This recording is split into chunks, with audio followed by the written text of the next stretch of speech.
इस वक्त दुनिया के एक मुल्क में छोटे छोटे बच्चों की लाशें, कटी फिटी लाशें आज दुनिया देख रही है, मगर दुनिया की आंखों में तरस नहीं आ रहा है।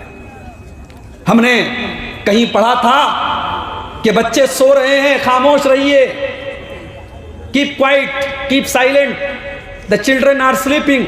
बच्चे सो रहे हैं, खामोश रहिए। मगर आज दुनिया खामोश है। द चिल्ड्रन आर डाइंग, बच्चे मर रहे हैं। फलस्तीन की सरजमीन पर छोटे छोटे बच्चे मर रहे हैं मेरे भाई। हॉस्पिटलों पर बमबारी हो रही है। दुनिया को कोई फर्क नहीं पड़ रहा है। दुनिया बेरहम हो चुकी है, क्योंकि कटने वाला बच्चा मुसलमान का बच्चा है और बहने वाला खून मुसलमान का खून है। तो एक रोना होता है रहमत का रोना, किसी पर रहम आता है, किसी पर तरस आता है, आदमी रोने लगता है। और एक रोना होता है खौफ का रोना, डर होता है, पता नहीं क्या होगा।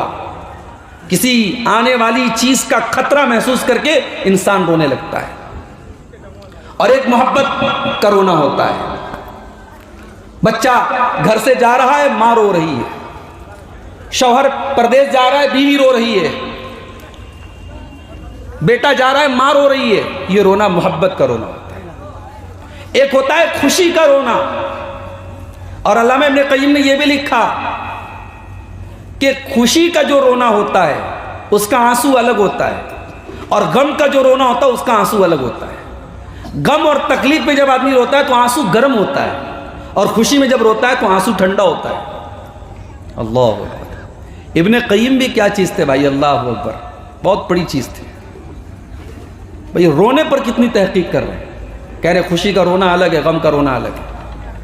उसके बाद कहते हैं एक रोना होता है तकलीफ बर्दाश्त करने का रोना।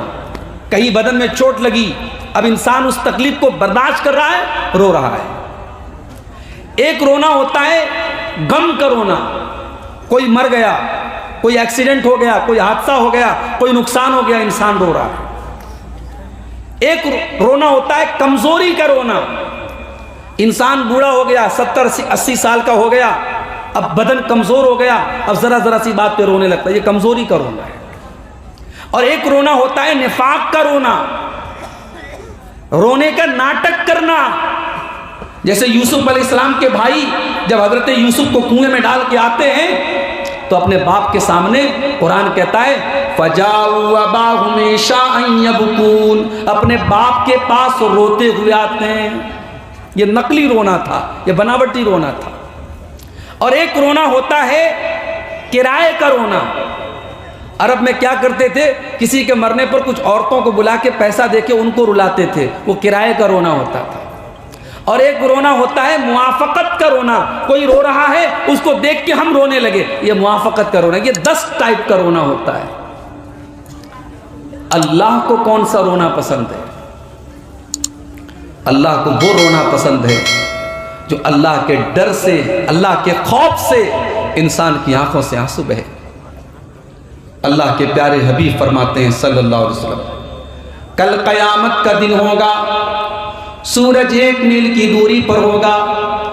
अल्लाह रब्बुल आलमीन अपने कुछ खास बंदों को अपने अर्श का साया देगा। उन खास बंदों में, उन स्पेशल बंदों में एक वो इंसान भी होगा, वह रजुलुन ज़करल्लाह खालियन फफाज़त ऐना, जिसने तन्हाई में, अकेले में अल्लाह को याद किया होगा और उसकी आंखों से आंसू बहने लगे होंगे। अकेले में अपने गुनाहों को याद करके अल्लाह की बारगाह में वो रोया होगा, उसकी आंखों से आंसू बह रहे होंगे। वो आंसू अल्लाह को बहुत पसंद है। अल्लाह को वो आंसू बहुत पसंद है मेरे भाई। जिस आंख से अल्लाह के खौफ से आंसू बहे, उस आंख को अल्लाह ताला जहन्नम में नहीं डालेगा। अल्लाह के नबी फरमाते हैं, ऐनानी ला तमस्सुहुमन नार, ऐनुन बातत तहरुसु फी सबीलिल्लाह व ऐनुन बकत मिन खशियतिल्लाह।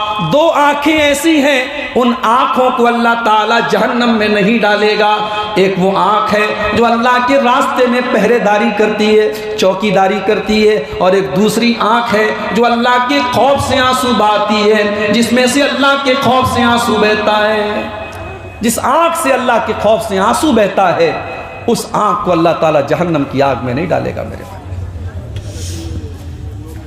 अब एक सवाल यह है, क्या हमारे नबी रोते थे? जी हाँ, हमारे नबी सल्लल्लाहु अलैहि वसल्लम भी रोते थे, क्योंकि आप बशर थे, आप इंसान थे। आपके ऊपर भी मुसीबतें आई, तकलीफें आई, ट्रेजेडी आई, और जब आपके ऊपर कोई तकलीफ आई तो आप रोते थे, आपकी आंखों से भी आंसू बहते थे। अच्छा, आपके रोने का अंदाज कैसा था? हजरत अब्दुल्ला बिन शिखीर रजी अल्लाह ताला अन्हु कहते हैं, एक मरतबा में आया, अल्लाह के प्यारे हबीब सल्लल्लाहु अलैहि वसल्लम नमाज पढ़ रहे थे। अल्लाह के हबीब नमाज पढ़ रहे थे और अल्लाह के रसूल रो रहे थे। हजरत अब्दुल्ला कहते हैं, मैंने देखा कि अल्लाह के नबी रो रहे हैं, और आपके रोने का अंदाज कैसा था? वफी सदरिही अजीजुन का अजीजुल मिर्जल, जिस तरीके से चूल्हे पर हांडी रखी हो, चूल्हे के ऊपर कोई बर्तन रखा हो और बर्तन के अंदर कोई चीज पक रही हो धीरे धीरे, जिस तरीके से उस हांडी के पकने की आवाज आती है, अल्लाह के प्यारे हबीब के सीने से आवाज आ रही थी। अल्लाह के नबी नमाज की हालत में रो रहे थे और आपके रोने से उस तरीके की आवाज आ रही थी। तो आज की तकरीर में मेरे भाइयों, हम अल्लाह के नबी के सीरत से कुछ वाक़यात आपके सामने बयान करेंगे, कुछ ऐसे मवाक़े आपके सामने बयान करेंगे जब अल्लाह के प्यारे नबी सल्लल्लाहु अलैहि वसल्लम की आंख से आंसू बहे थे। और ये वाक़यात बयान करने का मकसद ये है कि हमारे नबी तो हम सब के लिए नमूना हैं, आइडियल है, उसवे हसना है। हम अपने आप को परख करके देखें कि जिस मौके पर नबी की आंख में आंसू आए थे, हमारी आंख में आंसू आते हैं कि नहीं, उस मौके पर हमें हमारी आंखों का क्या हाल होता है, हम अपना मुहासबा भी इंशाअल्लाह करने की कोशिश करेंगे। आइए देखते हैं। रमज़ान सन 2 हिजरी, बद्र का मैदान, मुसलमानों की तादाद 313, दुश्मनों की तादाद 1000। 313 मुसलमानों का मुकाबला 1000 काफिरों से है। और अल्लाह के प्यारे नबी बद्र की लड़ाई के एक दिन पहले जो रात गुजरती है, हजरत अली कहते हैं पूरी रात अल्लाह के नबी अल्लाह की बारगाह में रोते रहे और दुआ करते रहे।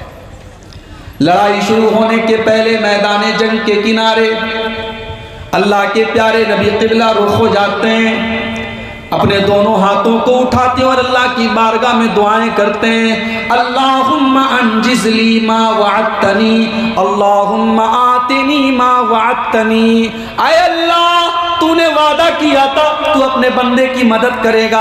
आय अल्लाह, आज तेरी मदद का पूरा करने का टाइम आ चुका है। आय अल्लाह, तू आज मेरी मदद फरमा, तूने जो वादा किया था अपने वादे को पूरा फरमा। अल्लाहुम्मा इन तोलिक हाज़िहिल इसाबत मिन अहलिल इस्लाम ला तुबद फिल अर्ज़। आय अल्लाह, अगर ये मुट्ठी भर मुसलमान आज हलाक हो गए तो फिर रूए ज़मीन पर तेरा नाम लेने वाला, तेरा कलमा पढ़ने वाला, तेरी तौहीद का इकरार करने वाला कोई ना होगा। अल्लाह के नबी रो रहे हैं और हज़रत अबू बकर सिद्दीक कहते हैं कि अल्लाह हत्ता सकत रिदाउहु, रोते रोते आपकी चादर आपके कंधे से गिर जाती है। हजरत अबू बकर आगे बढ़ते हैं, आपकी चादर आपके कंधे पर डालते हैं और आपको पीछे से चिमट जाते हैं और कहते हैं बस कीजिए, अय अल्लाह के रसूल, कफ़ा का मुनाशदतुका रब्बका, आपको आपका रब मायूस नहीं करेगा। बहुत दुआ कर लिया आपने, बहुत मांग लिया आपने, बहुत रो लिया आप, अल्लाह ज़रूर आपकी दुआओं को कबूल करेगा। अल्लाह ने अपने नबी की दुआ को कबूल किया और बद्र के मैदान में 1000 फरिश्तों को अल्लाह ने नाजिल किया। मेरे प्यारे साथियों, ये एक मौका था जिस मौके पर अल्लाह के नबी की आंखों से आंसू आए थे। क्यों आंसू आए थे, क्यों रोए थे आप? क्योंकि अपने 313 सहाबे किराम जो आपका कैपिटल थे, आपका सरमाया थे, आपकी पूंजी थे, जो पक्के मुसलमान थे, अल्लाह के नबी को अपने उन 313 सहाबा की जान बहुत अजीज थी। आपने साफ अल्फाज में दुआ की कि अल्लाह, अगर ये मिट गए, ये हलाक हो गए, इनसे 3 गुना ज़्यादा सामने दुश्मन मौजूद है, अय अल्लाह अगर ये मिट गए तो फिर रूए ज़मीन पर तेरा नाम लेने वाला कोई ना होगा। आज हम दुनिया में करोड़ों की तादाद में हैं, मगर हमारी क्या वैल्यू है मेरे भाई? क्योंकि आज हमारे ईमान की कोई वैल्यू नहीं, हमारे अकीदे की कोई वैल्यू नहीं। आज का मुसलमान जहाँ तहाँ अपना सर झुका देता है, शिर्क के अड्डे कायम हैं, बदकारी के अड्डे कायम हैं, हरामखोरी के अड्डे कायम हैं। आज का मुसलमान हज़ारों ऐसे काम करता है जो अल्लाह को नाराज़ करने वाले हैं। मेरे भाइयों, हम तादाद में करोड़ों हैं, मगर आज हम उन 313 के जैसे नहीं हैं जिन 313 के बचाने के लिए अल्लाह के नबी अल्लाह के बारगाह में रो रहे हैं और दुआएं कर रहे हैं और आंसू बहा रहे हैं। और आगे बढ़िए।